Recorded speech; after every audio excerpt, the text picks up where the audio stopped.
مالك يوم الدين إياك نعبد وإياك نستعين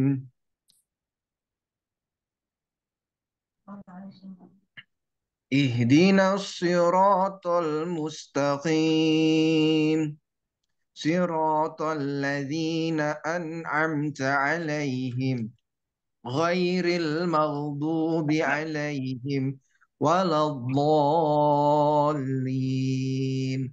Amin. Alhamdulillahirrabbilalamin.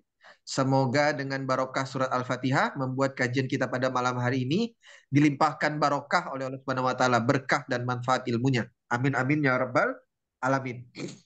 Abang kakak ibunda yang dirahmati oleh Allah Subhanahu wa taala, Masya Allah tabarakallah. Sebelum kita mulai dan kita mengikuti kajian bersama dengan Ustadz Ihsan Septiadi, kira-kira ada yang tahu nggak nih apa tema kajian kita pada malam hari ini? Mungkin boleh tulis di kolom komentar ya, apa tema kajian kita pada malam hari ini. Masya Allah, tabarakallah. Silakan.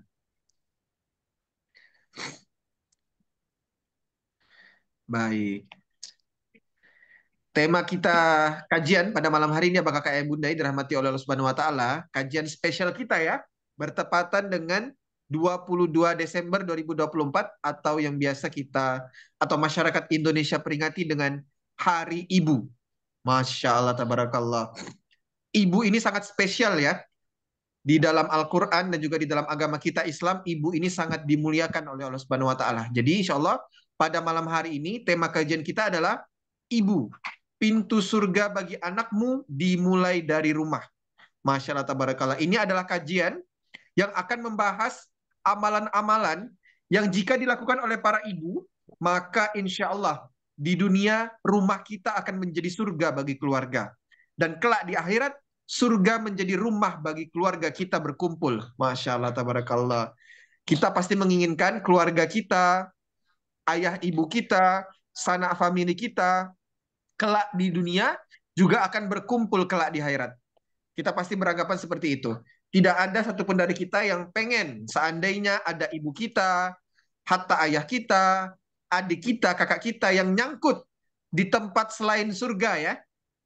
Masya Allah, itu pasti sesuatu yang sangat tidak kita harapkan. Kita berharapnya kita dapat berkumpul bersama dengan ibu, ayah kita, keluarga kita, sanak famili kita di dunia, dan juga berkumpul bersama mereka kelak di surganya Allah Subhanahu wa taala. Pada malam hari ini kita akan membahas bagaimana sih ibu-ibu yang mengantarkan keluarganya menjadi para ahli surganya Allah Subhanahu wa taala. Amin amin insyaallah. Apakah ibu yang dirahmati oleh Allah Subhanahu wa taala? Masya Allah tabarakallah. Sebelum kita mulai, mungkin kita sapa terlebih dahulu ya. Ada jamaah tetap kita nih di Masjid Al-Araf Mulia. Ada Bapak Imam Ghazali, Masya Allah tabarakallah. Assalamualaikum Pak Imam Ghazali. Assalamualaikum. Waalaikumsalam. Masya Allah tabarakallah. Apa kabarnya Pak Imam Ghazali? Sehat? Alhamdulillah sehat Ustaz. Alhamdulillah, Masya Allah, Masya Allah, tabarakallah. Mungkin Pak Imam Ghazali boleh sedikit perkenalan Pak Imam Ghazali ke kita semua tentang mungkin domisili, lalu juga kegiatan sehari-hari dan lain sebagainya. Mungkin boleh di-share kepada jamaah yang lain, silahkan Bapak. Ya, perkenalkan nama saya Imam Ghazali dari Tangerang Ustaz. Oh, Masya Allah, Tangerang Selatan Bapak. Iya, Tangerang Selatan. Oh iya, Masya Allah, tabarakallah. Kegiatan sehari-hari, Kegiatan saya kalau ini mengajar Ustaz di sekolah. mengajar. Oh, Iya, mengajar sekolah. di sekolah Islam seperti itu ya? Iya,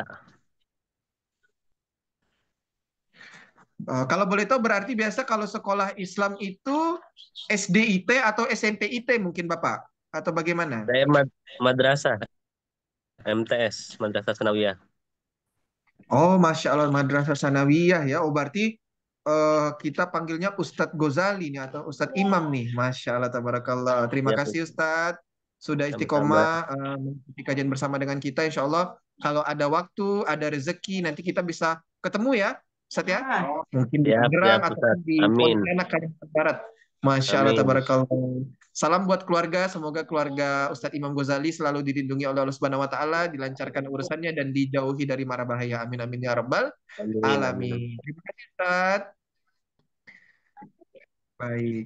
Apakah Kak Bunda yang Ya, dirahmati oleh Allah Subhanahu wa taala, sebelum kita mulai kajian kita pada malam hari ini, mungkin ada lagi yang baru pertama kali mengikuti kajian bersama dengan Ustadz Ihsan Septiadi, boleh diaktifkan kameranya atau ditulis di kolom komentar, saya Ustadz, saya baru pertama kali ikut kajian bersama dengan Ustadz Ihsan. Monggo silakan. Ada nggak nih yang baru pertama kali mengikuti kajian bersama dengan Ustadz Ihsan Septiadi? Ada? Boleh tulis di kolom komentar atau aktifkan kameranya silakan.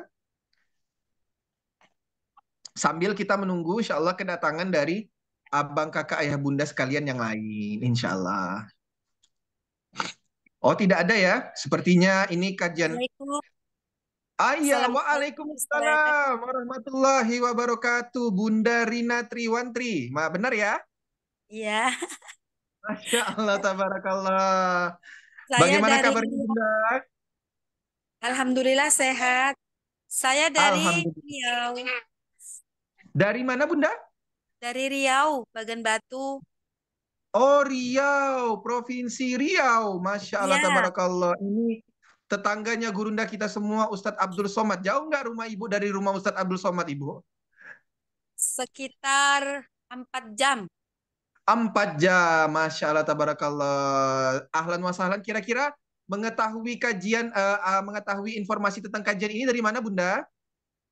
Dari saya mau masuk habis itu loh, masuk masuk menghafal itu. Oh, bergabung jadi Hafiz Quran ya? Iya. Iya, Oke, sudah mulai setoran atau baru mau mulai, Bunda? baru mulai. Baru mau mulai, Masya Allah. Karena berhubung ini hari Minggu, Insya Allah mungkin besok akan langsung mulai, Bunda ya. Iya, Iya, Insya Allah. Terima kasih Bunda Rina Triwantri atas kesempatannya sudah bergabung bersama dengan kita. Kita doakan ya. Ini kajian Zoom kita, Bunda. Ini sedikit informasi. Jamaah kita itu dari Sabang sampai Merauke. Jadi ada yang dari Riau, ada yang seperti Ustadz Imam Ghazali dari Tangerang, ada yang dulu dari Manokwari, ada yang dulu dari Sulawesi dan lain sebagainya. Semuanya kumpul di dalam Zoom ini, Bunda. Masya Allah, tabarakallah. Semoga Bunda istiqomah dan bisa mendapatkan manfaat dari program ini ya, Bunda ya. Terima kasih. Masya Allah, tabarakallah. Baik, abang kakak ayah Bunda yang dirahmati oleh Allah Subhanahu wa taala. Alhamdulillah. Alhamdulillahirabbil alamin. Ustadz Ihsan Septiadi sudah bergabung bersama kita di tengah-tengah kita. Mungkin kita sapa terlebih dahulu ya, Bunda kita. Assalamualaikum Ustadz Ihsan. Waalaikumsalam warahmatullahi wabarakatuh. Masya Allah, tabarakallah. Bagaimana kabarnya Ustadz? Baik ya? Alhamdulillah baik-baik. Semuanya juga Alhamdulillah, terima kasih.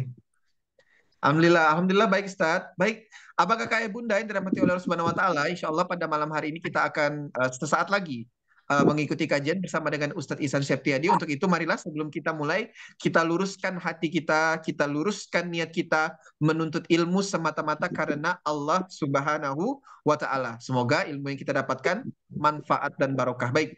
Untuk itu tanpa berpanjang lebar lagi, waktu dan kesempatan kami serahkan kepada Ustadz Ihsan Septiadi. Tafadhol Ustadz. baik. Terima kasih untuk yang sudah hadir. Barakallahu fikum. Yang belum hadir diajak Bang Ferdi untuk hadir pada malam hari ini. Ya. Auzubillahi minasyaitonirrajim. Bismillahirrahmanirrahim. Rabbi syrah li sadri yassir li wahlul 'uqdatam min lisani yafqahu qawli. Assalamualaikum warahmatullahi wabarakatuh. Alhamdulillah. Allahumma sholli ala sayyidina wa maulana Muhammad. Abang kakak, ayah bunda sekalian Allah rahmati. Senang sekali. By the way, untuk para bunda, selamat hari ibu. Ya. Walaupun setiap hari sebenarnya adalah hari ibu ya, harusnya ya. Siap. Gak apa-apa ya. Bahwa sebenarnya bagi seorang anak ya, setiap hari adalah hari ibu gitu loh. Artinya harusnya tidak ada yang berbeda antara hari ini, hari kemarin, hari esok, cara cara seorang anak memperlakukan atau bersikap kepada ibu kandungnya. Jadi harusnya sama saja. Nah, by the way, malam hari ini akan jadi yang spesial menyangkut tentang Hari Ibu, kita akan berbicara tentang 4 kisah ibu yang diceritakan oleh Al-Quranul Karim. Ini akan menarik karena akan ada begitu banyak sekali intisari-intisari yang sangat dahsyat. Antum highlight yang punya istri kayak Bang Imam Ghazali mungkin ajak istrinya. Ya. Jadi akan sangat spesial bicara tentang wanita, ibu. By the way, ada yang bisa bantu highlight? Mungkin Nazwan atau Bang Ferdi? Materi kita malam hari ini. Bahkan Baik. boleh juga di-share di grup, di kolom komentar. Untuk teman-teman yang dapetin materi malam hari ini for free ya. Silakan boleh di-share juga di kolom komentar. Ahlan wa sahlan, tak apa-apa. Nah, jadi ini adalah tentang kisah ibu di dalam Al-Quranul Karim. Ya, gini, abang kakak benar sekalian, Quran itu isinya hanya, nggak akan bertambah, nggak akan berkurang ya, 30 juz, 114 surah. Nah, kalau seandainya ada orang-orang yang disebutkan di dalam Al-Quran, maka berarti orang ini biasa saja atau penting banget. Nah kan begitu ya pertanyaannya ya. Cara kita memandang kisah ini, kalau ada orang yang kisahnya disebutkan dalam Quran, ini berarti kisah yang sangat penting banget dan akan berulang-ulang, dan ini sampai akhir zaman masih relevan gitu. Artinya kalau ada ibu yang mengambil intisari sifat dari orang-orang di kisah dalam Al-Quran, maka dia pasti akan mendapatkan apa yang didapatkan oleh orang-orang di dalam Al-Quran itu. Contoh, kita akan membahas kisah ibu yang pertama. Next, Bang Ferdi. Siti Hajar, ibunya Nabi Ismail. Ya, ini kisah tentang kesabaran yang luar biasa. Di saat beliau lagi sedang berjalan bersama sang suami, beliau bertanya, wahai Ibrahim, gitu ya, kita mau kemana gitu? Atau apakah ini adalah sebentar, Najwan yang share slide, oke. Jadi kenapa aku harus ditinggalkan di tempat yang tandus dan gersang ini? Nabi Ibrahim tidak menjawab pertanyaan pertama. Pertanyaan kedua tidak dijawab. Pertanyaan ketiga nggak dijawab sampai berubah pertanyaannya. Pertanyaannya adalah, apakah ini perintah dari Tuhanmu wahai Ibrahim? Kata Nabi Ibrahim, iya, ini perintah dari Tuhanku. Maka saat itu juga seorang Siti Hajar ya, yang ditempatkan di padang yang tandus, beliau memilih untuk ikhlas, sabar, sam'an wa ta'atan, sami'na wa ata'na, dengan perintah yang membuat beliau harus berada di padang tandus yang nggak ada siapa-siapa. Tapi antum tahu nggak? Dampak dari kisah ini, beliau mendapatkan sesuatu yang sampai hari ini terus mengalir. Next. Ya. Dan ini tertera dalam surah Ibrahim ayat ke-37 yang artinya saja, ya Tuhan kami, sesungguhnya aku, kata Nabi Ibrahim, telah menempatkan sebagian keturunanku di lembah. Siti Hajar dan Ismail ya ditempatkan di satu lembah yang tidak ada tanamannya. Antum bayangin, jadi di lembah itu tuh nggak ada apa-apa, nggak ada tanaman, nggak ada minuman gitu ya. Kemudian, dan di sisi rumahmu Baitullah yang dihormati, bahwa sebenarnya dari kisah ini, saat diletakkan Nabi Yuna Ismail dan bundanya Siti Hajar, itu tuh Ka'bah tuh sudah ada. Jadi beliau, kalau saya ini bisa salah bisa benar ya, tapi kalau yang saya pahami bahwa Ka'bah adalah bangunan yang pertama. Kan inna awala baiti wudi'a lin-nasi Bakkah. Jadi Ka'bah itu adalah bangunan pertama yang memang sudah ada sejak dulu, sejak bahkan bumi ini diciptakan, itu sudah ada. Nanti Nabi Ibrahim itu bukan membangun Ka'bah, tapi merenovasi Ka'bah bersama anak beliau Nabi Ismail gitu ya. Meninggikan gitu ya. Nah, jadi di sisi rumahmu Baitullah yang dihormati, ya Tuhan kami, doa, lihat seorang ayah berdoa ketika menikah anak dan istrinya. Demikian itu kami lakukan agar mereka melaksanakan sholat. Lihat ya. Nabi Ibrahim meletakkan istrinya, anaknya di padang tandus, nggak ada apa-apa, nggak ada tanaman. Agar bisa apa? Agar bisa sholat, agar bisa taat gitu maksudnya. Maka jadikanlah hati sebagian manusia cenderung kepada mereka dan anugerahkanlah mereka rezeki dari buah-buahan. Mudah-mudahan mereka bersyukur. Antum perhatikan, hari ini kalau kita datang ke Mekah itu banyak buah-buahan. Nah, itulah bentuk dari kayak buah kurma gitu ya. Itulah bentuk dari doanya Nabi Ibrahim itu dikabulkan sama Allah SWT. Dan lihat, sebagian manusia cenderung kepada mereka. Maksudnya apa? Mencintai mereka, menyayangi mereka gitu ya. Apalagi nanti akan ada keajaiban di akhir kisah ini. Next, Bang Ferdi. Nak. Next. Tolong yang lain dia mute dulu. Lihat. Ambil uang kita. Panjang. Kenapa Ambil saya uang. panjang-panjang? Supaya antum nanti bisa baca bagaimana kisah dari Nabi Yuna, Ibunda Hajar. Setelah kepergian Nabi Ibrahim, lihat ya. Akhirnya gini, perbekalannya habis. Siti Hajar itu turun bukit, bolak-balik gitu ya. Sampai pada akhirnya Siti Hajar kelelahan, kecapean, lalu terbaring, lihat ya, kalimatnya gini. Ketika sedang berada di atas bukit Marwah, Siti Hajar tiba-tiba mendengar suara. Ada malaikat yang Allah utus di situ. Setelah berlari ke sana kemari tanpa menemui seorang pun, ia beranggapan bahwa itu suara hati saja. Rasa letih mungkin membuat pikiranku kacau, kata beliau. Ujarnya di dalam hati. Tapi suara itu terdengar kembali dan lagi-lagi. Ternyata beliau memang benar-benar mendengar sebuah suara. Ia segera kembali ke tempat Nabi Ismail berada.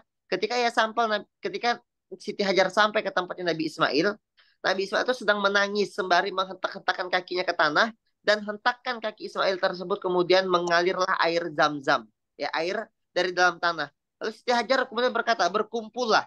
Nah, saat ngomongin berkumpullah, itu dalam bahasa Arabnya adalah Zam-Zam gitu ya. Lalu akhirnya Hajar pun dapat minum air tersebut dan akhirnya dapat menyusu kembali Nabi Ismail yang masih bayi saat itu. Nah, kemudian lihatlah, ada malaikat yang berkata seperti ini. La takhafu. Ini kalimatnya agak kepotong ya. Saya belum bisa membacanya dengan sangat baik. Udah makan. Ya. Ini artinya ya. Janganlah kamu takut ditelantarkan wahai Hajar. Karena di sini adalah rumah Allah, Baitullah, yang akan dibangun oleh anak ini dan ayahnya. Ya, ditinggikan gitu.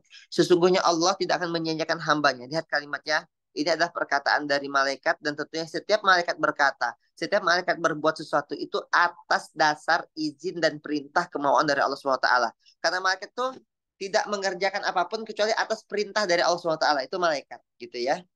Jadi kalau malaikat bisa ngomong seperti ini, itu artinya Allah yang memerintahkan gitu. Janganlah kamu takut tentang ditelantarkan selama kamu itu berada di Baitullah. Apa dalilnya? Apa sih? Wa ij'alnal baita masabatan linnasi wa amna. Jadi ada kalimat ada ayat di surah Al-Baqarah ayat kedua, surah kedua ayat ke-125 yang mengatakan begini. Wa ij'alna, ini adalah perkataan Nabi Ibrahim. Coba deh, itu buka. Surah kedua ayat 125, buka. Ini saya juga buka Quran nih. Ini menarik nih kisahnya. Nih, saya bawa Quran. Ya, kita buka yuk. Ini kisahnya Nabi Ibrahim di surah Al-Baqarah ayat 125. Ini bakal cakep banget, nyambung banget sama kisah ini. Ya. 125. Antum perhatikan. 125. Wa id ja'alnal baita masabatan linnasi wa amna. Dan ingatlah ketika kami menjadikan rumah Ka'bah tempat berkumpul dan tempat yang aman bagi manusia. Artinya kata guru kami begini, kalau siapapun yang dia berada di Baitullah, di dekat Baitullah sini bukan cuma Ka'bah, tapi semua tempat sholat, tempat sujud, masjid gitu ya, maka dia akan ketemu yang namanya apa? Ketenangan, bahwa tidak perlu takut tentang apapun. Nah, ini sebenarnya juga adalah tugasnya para DKM, bagaimana memastikan bahwa masjid itu memang tempat solusi bagi segala permasalahan.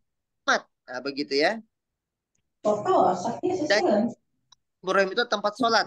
Dan telah kami perintah kepada Ibrahim dan Ismail, bersihkanlah rumahku untuk tawaf, orang itikaf, dan orang yang ruku, orang yang sujud.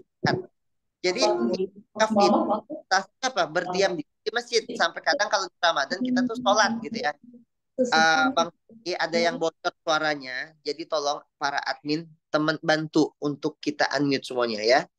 Kemudian lihat doanya Nabi Ibrahim di surah kedua ayat 26-nya.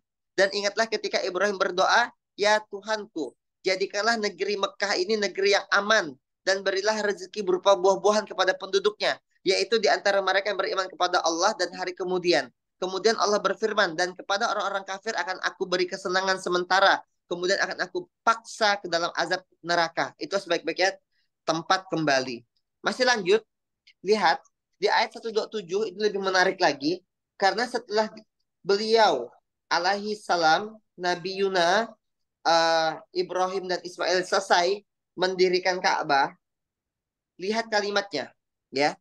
Ini doa untuk kita semua. Selesai kita beramal soleh, selesai kita melaksanakan kebaikan, jangan lupa berdoa seperti ini. Lihat doanya, Rabbana taqabbal minna innaka antas samiul alim.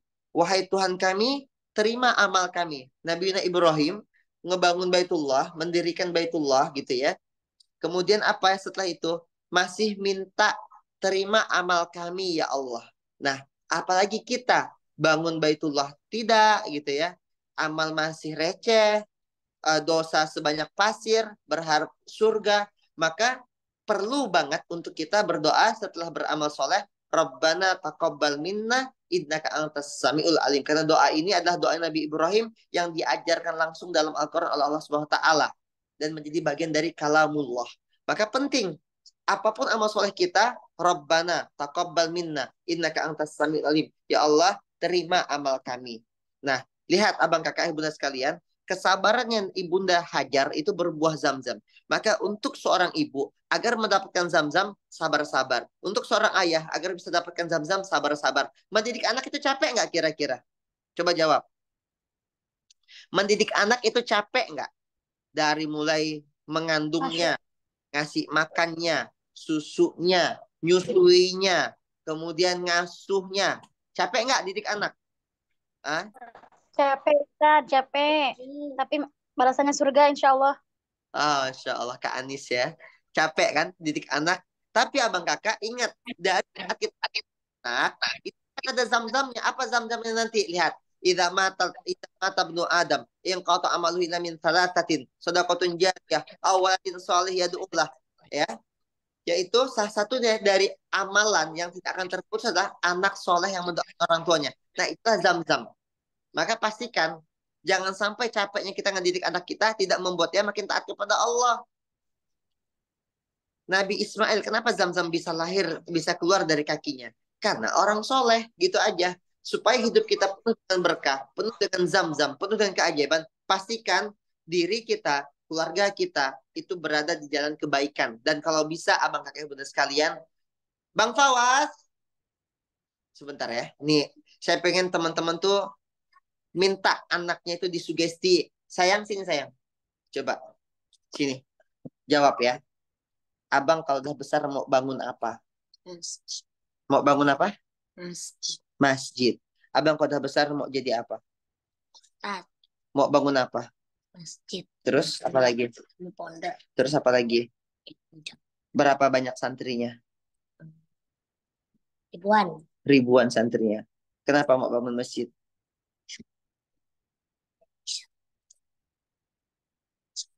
Biar bisa ngajak orang sholat. Tapi Bang Fawas harus sholat juga lah. Sholat Bang Fawas. Sholat. Oke. Dah, doakan para ayah bunda yang hadir di sini agar bisa bangun masjid juga. Membersamai pembangunan masjid. Semoga. Semoga Allah, Bunda, Dan semuanya dan semuanya yang hadir di sini dari sini bisa membantu bisa bangun bisa bangun masjid, masjid, Baitullah, Baitullah, pondok pesantren. pesantren. Anak-anaknya jadi Hafiz Quran, kemudian 30 juz, kemudian alim alimah, kemudian dai at-taqiyah, kemudian masuk surga. dan pajisab. Amin. Saya tuh suka ngobrol sama anak-anak tuh ya sebelum tidur. Bangun kalau udah gede tuh mau bangun masjid gitu. Kenapa? Karena gini, dalam pengalaman kami ternyata salah satu bangunan yang abadi sampai akhir zaman ya, sampai akhir zaman itu masjid. Di Pontianak itu ada masjid berusia 200 tahun lebih, 270 tahun. Masjid itu berdiri 270 tahun dan itu masih kokoh sampai sekarang. Antum bayangin gitu. Ya Allah, kalau rumah udah hancur, kalau rumah mungkin udah kena renovasi atau udah dijual, udah mungkin udah jadi apa gitu. Tapi kalau masjid abadi, Abang Kakak. Kalau saya boleh berwasiat ya untuk diri saya sendiri dan kepada Abang Kakak Bunda sekalian, jangan sampai mati sebelum kita membangun masjid atau membersamai pembangunan masjid gitu ya. Jangan sampai kita mati kecuali kita telah memastikan ada nama kita tertera menjadi bagian dari donatur pembangunan masjid. Kalau saya boleh saran begitu. Kenapa Bang Kakak gini? Kiai Haji Ahmad Dahlan tuh meninggal dunia usianya 53 tahun. Hari ini saya nggak tahu kalau Abang Kakak ya, saya berusia 33 tahun. Seandainya kalau saya meninggal sama dengan usianya Kiai Haji Ahmad Dahlan, maka saya hanya punya waktu kurang lebih 20 tahun lagi. Semoga panjang umur ya. Tapi kalau seandainya sama Allah cabut nyawa saya di usia 53 tahun, maka 20 tahun lagi saya akan selesai. Abang Kakak gini, mobil yang kita perjuangkan, rumah yang kita mati-matian mungkin sampai bayar sana, ada yang kredit, ada yang macam-macam begitu ya. Itu semua setelah kita mati ya hanya akan menjadi warisan oleh anak cucu kita, mungkin dijual gitu loh. Tapi kalau kita ngebangun salah satu tempat yang abadi, maka bagaimanapun nanti setelah kita meninggal dunia, saya percaya tetap akan ada orang yang sholat di masjid itu. Saya percaya tetap akan ada orang yang mengaji di masjid itu. Saya percaya tetap akan ada orang yang tadarusan, tarawih di masjid itu. Karena di mana-mana saya melihat yang namanya masjid itu abadi. Dia akan tetap ada yang memakmurkannya. Bahkan hari ini Muhammadiyah punya ribuan masjid. Padahal Kiai Haji Ahmad Dahlan meninggal dunia waktu itu masjidnya mungkin baru satu, Langgar Kidul gitu ya. Tapi hari ini setelah beliau meninggal dunia, masjidnya Muhammadiyah banyak, sekolahnya Muhammadiyah banyak. Nah, saya ingin ngajak Abang Kakak punya mindset begini. Kita boleh mati, tapi jangan sampai warisan kita terhenti. Catat, catat, catat. Nazwan jadikan ini quotes baru. Kita boleh mati, tapi jangan sampai warisan kita terhenti. Nah, warisan yang tidak akan berhenti adalah warisan yang berupa peninggalan yang bukan untuk pribadi. Kalau rumah itu bisa aja dijual, bisa aja bahkan diperebutkan. Tapi kalau masjid, kalau pondok pesantren, apa yang mau diperebutkan? Terutama masjidnya, apa yang mau direbutkan? Ya, maka kita boleh mati, tapi jangan sampai warisan kita terhenti. Ya, maksudnya dia harus menjadi amal jariah yang abadi. Nah, lanjutkan Nazwan tuh. Kita boleh mati, tapi jangan sampai warisan kita terhenti. Jadikan ia amal jariah yang abadi. Oh, mantap tuh. Dapat quotes baru ya. Nah, jadikan ia amal jariah yang terus abadi. Dan salah satu tempat bagaimana kita bisa mengabadikan amal soleh saat orangnya sudah mati tapi amal solehnya tetap mengalir masuk ke liang lahatnya. Atau bayangin, ada 60 juta hari ini pengikut Muhammadiyah dan setiap mereka sholat, mereka beramal soleh, kira-kira ngalir nggak ke Kiai Haji Ahmad Dahlan? Ngalir. Maka itu namanya zam-zam. Abang Kakak, bisa jadi kita bukanlah penghafal Quran, tapi mari kita didik anak kita jadi penghafal Quran. Dan kita butuh kesabaran. Sa'i, safa, marwah. Sa'inya kita adalah sabar. Sa'i kita adalah mendidik anak kita dengan menyekolahkan di tempat yang terbaik. Itu sa'i sampai keluar zam-zam. Nanti anak kita menjadi anak yang soleh, bangun pondok. Dan kalaupun kita belum bisa bangun masjid, bangun pondok, setidaknya bersamailah orang yang sedang membangun masjid, yang sedang membangun pondok. Membana lillahi baitan, banallahu baitan fil jannah. Barang siapa yang hari ini membangun masjid Allah, maka Allah akan bangunkan rumah di surga untuknya. Sahih hadisnya. Bahkan dikatakan, kalau dia ngebangun hanya sebesar telur puyuh, maka segitulah dia dapat nanti di surga Allah SWT. Masya Allah, barakallah ya. Masya Allah, barakallah. Ya, kita boleh mati tapi sampai warisan kita terhenti. Kita boleh mati, jangan sampai warisan kita terhenti. Jadikan ia amal jariah yang terus abadi. Itu Nazwan. Next, Bang Ferdi. Dan tolong semuanya. Admin. Next. Nah, mana Bang Ferdi ini? Nazwan, next. Oke. Kisah kedua. Tadi kisah pertama adalah tentang Zam-Zam. Berarti tentang sami'na wa atokna, tentang kesabaran, gitu ya. Dan akhirnya dapat keajaiban dalam kehidupan. Yang kisah kedua kisahnya Milyanah.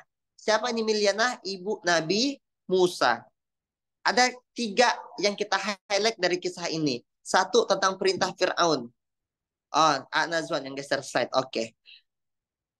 Pertama, Fir'aun memerintahkan pasukannya untuk membunuh anak laki-laki dari suku Bani Israel. Next.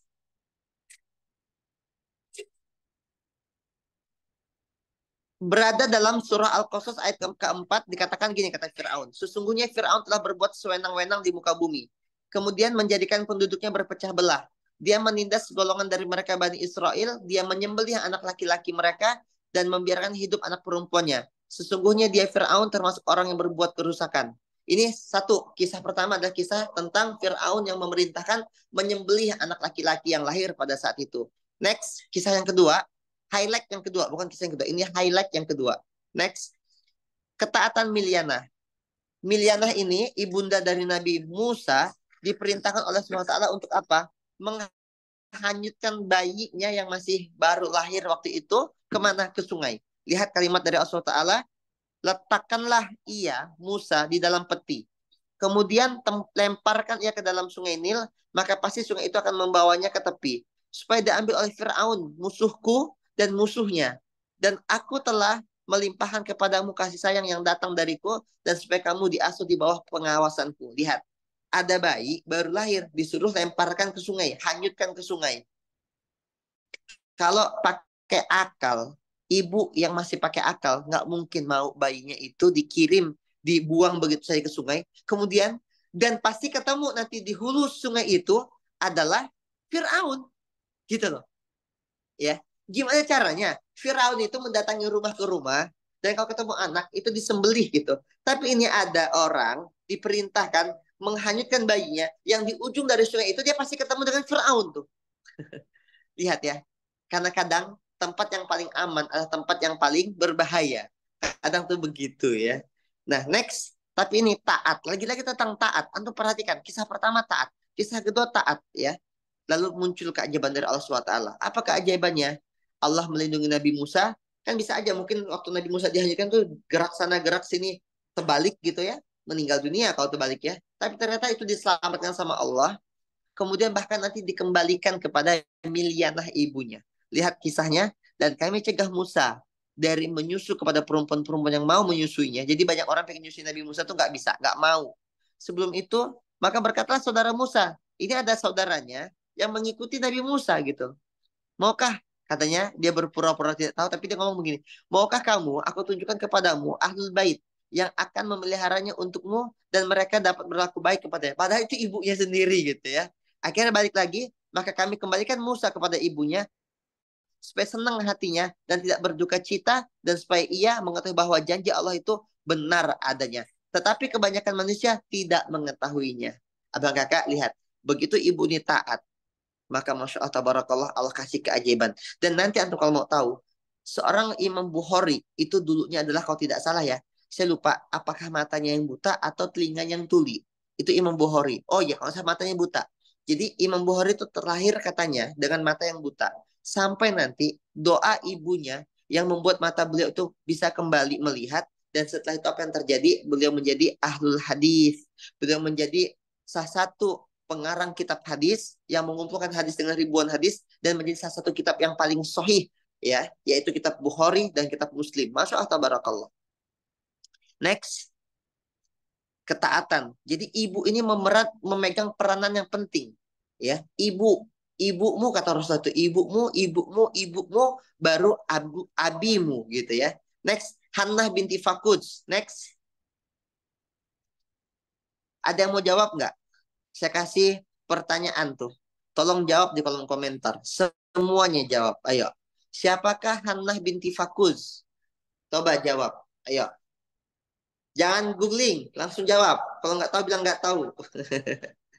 Ayo. Siapakah Hannah binti Fakuz? Ada yang tahu? Saya mau lihat di kolom komentar. Ada nggak? Nggak tahu Ustadz. Bagus. Ibunda Maryam, Masya Allah. Belum Ustadz. Ada lagi? Saya mau lihat di kolom komentar. Ibunda Maryam, ibunya Nabi Musa. Bukan, ibu Nabi Musa tadi bunda. Ibu Milyanah namanya. Ibunya Maryam. Oke. Nggak tahu Ustadz. Oke, good.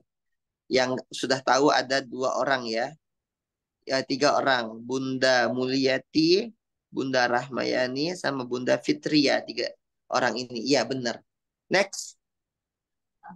Ya, yang nggak tahu juga banyak, maka malam ini kita akan mengetahui. Beliau adalah wanita yang sangat mulia. Hannah binti Fakus merupakan seorang wanita mulia yang merupakan istri dari Imran, yang nanti nama Imran ini disebut dengan Ali Imran. Menjadi surah ketiga dalam Al-Quran setelah Al-Fatihah, Al-Baqarah, Ali Imran. Imran ini berarti keluarga Imran. Imrannya sendiri adalah seorang suami yang menikah dengan Hannah, seorang laki-laki yang menikahi Hannah binti Fakus, yang kelak akan menjadi ibu dan anak namanya Isa. Maka Hannah binti Fakus juga menjadi nenek dari Nabi Isa alaihissalam, seorang nabi yang kelak akan turun di Damaskus dan yang akan membunuh Dajjal, gitu ya. Next. Nah, menarik ya, Hannah binti Fakus. Nazar, lihat ya, ini ada nazar di surah 35. Ingatlah ketika istri Imran berkata, nah istri Imran ini Hannah binti Fakus. Ya Tuhanku, sesungguhnya aku menazar kepada engkau anak yang dalam kandunganku menjadi hamba yang soleh dan berkhidmat di Baitul Maqdis. Jadi itu sudah dinazarkan. Kalau dia punya anak, dia pengennya anak laki-laki. Kalau anak laki-laki ini lahir, maka dia khidmat, menjadi marbot, gitu loh. Lihat ya Abang Kakak ya. Tadi Nabi Yuna Ismail itu dititipkan di Baitullah, dekat dengan Baitullah. Nah, kalau Hannah binti Fakus itu pengen punya anak, dan anaknya sudah diniatkan jadi marbot, khidmat di Baitul Maqdis. Lalu kata Hannah binti Fakus, karena itu terimalah nazar itu daripadaku ya Allah, sesungguhnya engkau lah yang maha mendengar lagi maha mengetahui. Next. Ini makin menarik kisahnya. Bahkan nanti dari awal Hannah binti Fakus itu tidak pernah melihat Maryam. Tidak pernah bertemu dengan Maryam. Karena begitu anak ini lahir, langsung dikhidmatkan di Baitul Maqdis. Pernah sekali ibunya tuh pengen melihat Hannah binti Fakus pengen melihat Maryam, pengen bertemu dengan Maryam. Tapi tidak jadi. Jadi benar-benar dari sejak kelahiran itu kan diasuh. Siapa yang ngasuh Maryam? Ada yang tahu? Siapa orang yang mengasuh Maryam? Karena Hannah binti Fakus ibunya tidak pernah mengasuh Maryam. Dari awal lahir sampai nanti meninggal dunia, Maryam tidak pernah bertemu dengan ibunya. Ya kecuali pas kelahiran. Siapa yang mengasuh Maryam nanti? Iya, yang mengasuh Maryam itu Zakaria, bukan ibunya. Bukan ibunya. Lihat ya, nazarnya memang untuk Baitul Maqdis gitu. Jadi begitu sudah lahir, udah diserahkan begitu saja, tidak pernah bertemu sama sekali. Ya. Dan yang mengasuhnya adalah Zakaria nanti. Maka kita lihat kisahnya di sini. Ketika melahirkannya dia berkata, wahai Tuhanku, tadi kan pengennya itu anak laki-laki, ternyata lahir anak perempuan. Padahal kata Allah lebih tahu apa yang dilahirkan oleh Hannah binti Fakus. Laki-laki tidak sama dengan perempuan. Aku memberi nama Maryam serta memohon perlindunganmu untuknya dan anak cucunya dari setan yang terkutuk. Next. Ternyata orang yang berada di tempat Baitullah nanti pun dapat keajaiban lagi. Coba next keajaibannya. Keajaiban doa Ibu Maryam. Aneh kalau lagi baca doa ini nih, kalau lagi baca kisah ini suka merinding. Begitu mudahnya gitu loh. Rezeki itu datang. Coba antum perhatikan gini. Kan beliau ini kan punya mimbar di Baitul Maqdis itu punya mimbar. Ibadah. Maryam ini kerjanya ibadah. Abid ya. Orang yang senang beribadah, ahlul ibadah. Dia Allah kemudian menerima Maryam dengan penerimaan yang baik. Membesarkannya dengan pertumbuhan yang baik. Dan menyerahkan pemeliharaannya kepada Zakaria. Setiap kali Zakaria masuk menemui di mihrabnya. Jadi Maryam itu ibadah. Di mihrab keluar. Tapi setiap kali Zakaria masuk menemui Maryam di mihrabnya. Apa yang ada di Maryam? Dia mendapati makanan di sisi Maryam. Kemudian Zakaria berkata, wahai Maryam, dari mana engkau peroleh ini makanan? Maryam menjawab, itu dari Allah. Sesungguhnya Allah maha memberi rezeki kepada siapa saja yang dikehendaki tanpa hitungan. Antum bayangin, ada orang diam, tiba-tiba datang makanan. Terus tanya dari mana? Dari Allah. Antum bayang nggak itu betapa dahsyatnya? Nanti kalau antum telusuri kisah-kisah Maryam, itu antum akan ketemu bahwa yang namanya orang, kalau dia tujuannya membesarkan agama Allah, maka Allah besarkan hidupnya. Kalau tujuannya ngurusin agama Allah, maka Allah urusin hidupnya. Kalau tujuannya adalah untuk dekat dengan Baitullah, ngebangun masjid, maka insya Allah Allah bangun hidupnya, Allah bangun keluarganya, Allah bangun segala sesuatu yang kelak nanti segala sesuatu itu akan menjadi wasilah bisa khidmat di Baitullah. Maka saya tuh punya guru ya, bilang begini, jangan mati kecuali kita sudah bangun masjid gitu. Sampai begitunya. Yang punya tanah jangan mati kecuali jangan wafat sebelum berwakaf. Catat An-Nazwan. Jangan wafat sebelum berwakaf. Jangan mati kecuali setelah bangun Baitullah gitu ya. Jangan wafat sebelum bangun masjid. Nah, gitu. Next. Kita akan ketemu di kisah terakhir, kisah Siti Maryam. Ya. Ketaatan Siti Maryam yang kuat, kemudian kena uji, bahkan nanti anaknya juga anak yang ajaib karena sudah bisa berbicara sejak kecil. Kemudian Siti Maryam juga dapat keajaiban berupa punya anak tapi gak punya suami gitu ya. Dan Masya Allah tabarakallah, semua adalah sesuatu yang gak masuk akal. Memang begitu. Tadi dapat makanan gak masuk akal, melahirkan sendiri disuruh goyang pohon kurma. Oh iya, dan terakhir mengikuti Desember. Ini Desember. Dan saya lagi ngomongin kita enggak menghafal. Fatwa Ya, Des. Tadi bilang kamu. MUI. Apa fatwanya?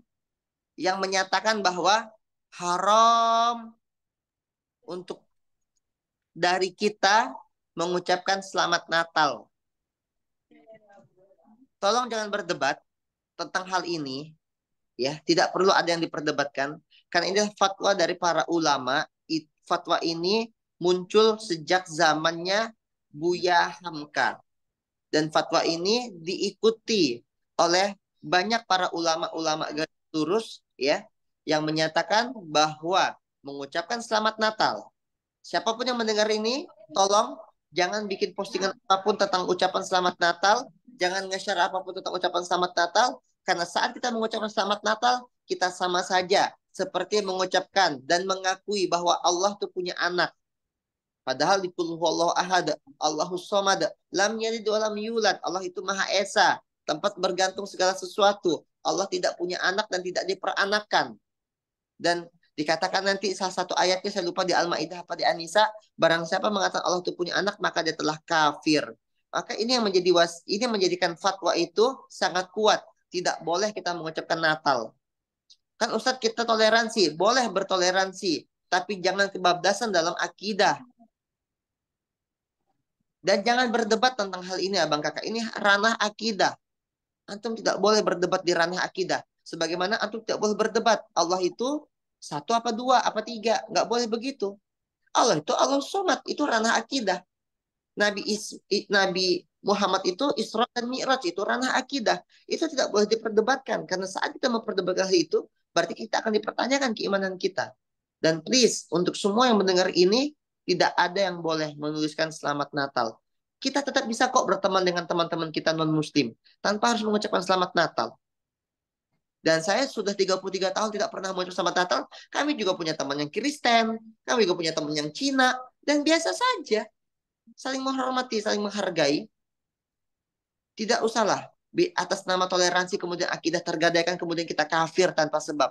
Maka ada dalam salah satu doa, dari doa yang disebutkan di Al-Surat mengatakan begini, Allahumma inni a'udzubika minal kufri. Na'lamu wa nastaghfiruka lima la na'lamu. Ya Allah, kami itu berlindung dari kekafiran yang kami itu tahu atau yang kami tidak sengaja atau yang kami tidak tahu.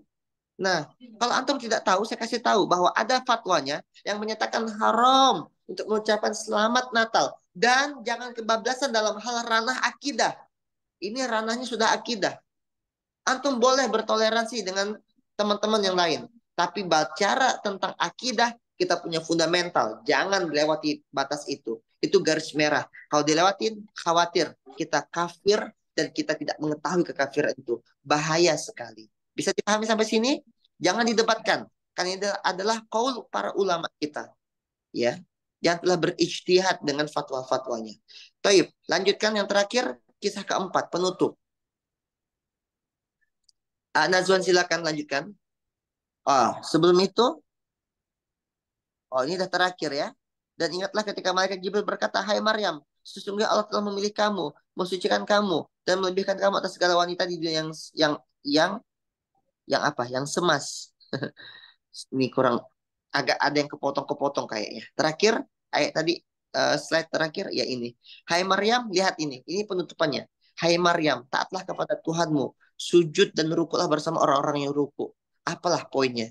Dari poin pertama, poin kedua, kisah tentang Siti Hajar, kisah tentang Milyanah, kisah tentang Hannah bin Fakus, kisah tentang Maryam, semua tentang wanita yang taat. Maka saya ingin ngomong begini, wanita yang taat akan melahir generasi yang kuat ibadahnya.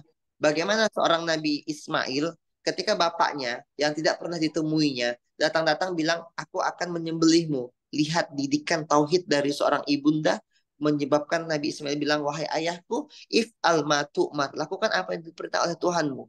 Ibunya yang mendidik. Maka dikatakan tidak berlebihan dalam qaul yang lain mengatakan bahwa apa qaulnya? Al-ummah darsatul ula.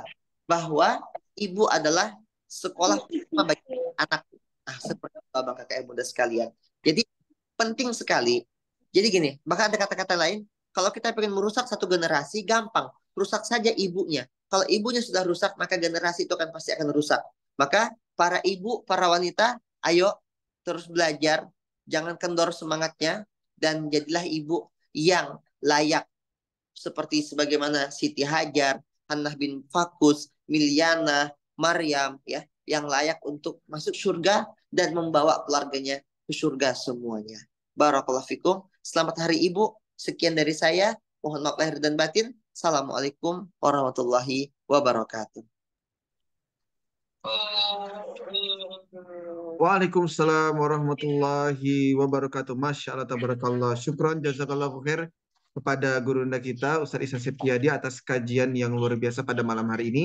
Kami mengucapkan kepada seluruh bunda, kepada seluruh ibu yang mungkin hadir pada malam hari ini, selamat Hari Ibu.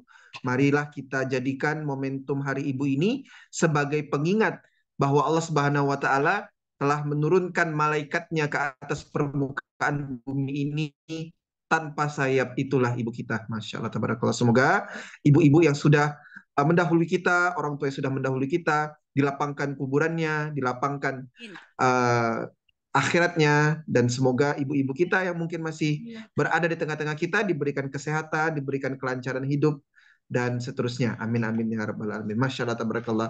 Abang kakak bunda dirahmati oleh Allah Subhanahu wa Ta'ala, dengan demikian maka berakhirlah kajian kita pada malam hari ini. Semoga membawa manfaat, membawa barokah bagi kita semua. Amin amin ya rabbal alamin. Untuk itu kami ucapkan terima kasih. Syukron, jazakallahu khair. Kita tutup bersama-sama kajian pada malam hari ini, ayah bunda sekalian, dengan sama-sama membaca doa kafaratul majelis. Subhanakallahumma wa bihamdika asyhadu alla ilaha illa anta astaghfiruka wa atubu ilaik. Ihdinas siratal mustaqim. Assalamualaikum warahmatullahi wabarakatuh. Masya Allah. Terima kasih ayah bunda sekalian. Terima kasih. Assalamualaikum. Wabarakatuh. Waalaikumsalam warahmatullahi wabarakatuh. Syukron Ustadz Ihsan. Terima kasih Ibu. Selamat Hari Ibu.